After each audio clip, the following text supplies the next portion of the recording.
Hello friends, இன்றைக்கி நம்ம காலடி வந்திருக்கோம். இது கேரளாவில் இருக்குது. கோயம்புத்தூர்லேருந்து 155 கிலோமீட்டர், 3 ஹவர்ஸில் அங்கே போயிடலாம். இது ஆதிசங்கரர் பகவானோட பிறந்த ஊர்.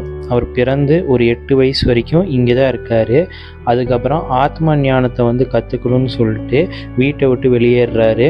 நடந்தே பார்த்திங்கன்னா தன்னோட குருவான கோவிந்த பகவத் பாதரை நர்மதா நதிக்கரையில் போய் சந்திக்கிறாரு. அவரும் இவரை தன்னோட சிஷ்யனாக ஏற்றுக்கிட்டு சந்நியாசம் கொடுக்குறாரு.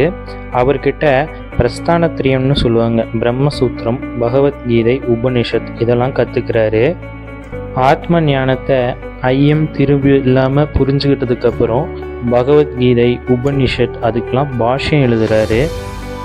அப்புறம் இந்தியா ஃபுல்லாக பயணம் செஞ்சு அத்வைத தத்துவத்தை நிலைநாட்டுறாரு.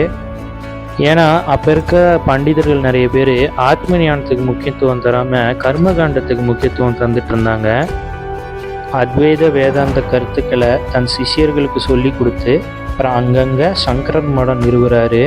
இதனால தான் அத்வைத வேதாந்த கருத்துக்கள் குரு பரம்பரையாக எந்தவித மாற்றமும் அடையாமல் நம்மக்கிட்ட சேர்றதுக்கு உதவியாக இருக்குது. இப்பேற்பட்ட புண்ணிய ஆத்மாவான ஆதிசங்கரர் பிறந்த ஊர் இது. கோயிலை நல்லா மெயின்டைன் பண்ணியிருக்கிறாங்க. கோயிலும் பார்த்திங்கன்னா ஒரு நதிக்கரையில் ரம்யமான சூழ்நிலையில் அமைஞ்சிருக்கு. நம்மளுக்கு உள்ளே போனாலே மனசுக்கு ஒரு அமைதியாக இருக்குது. அதனால் நம்மளும் நம்ம ஃபேமிலி அண்ட் ஃப்ரெண்ட்ஸோட இந்த கோயிலை விசிட் பண்ணி ஆதிசங்கரோட அருளை பெறலாம்.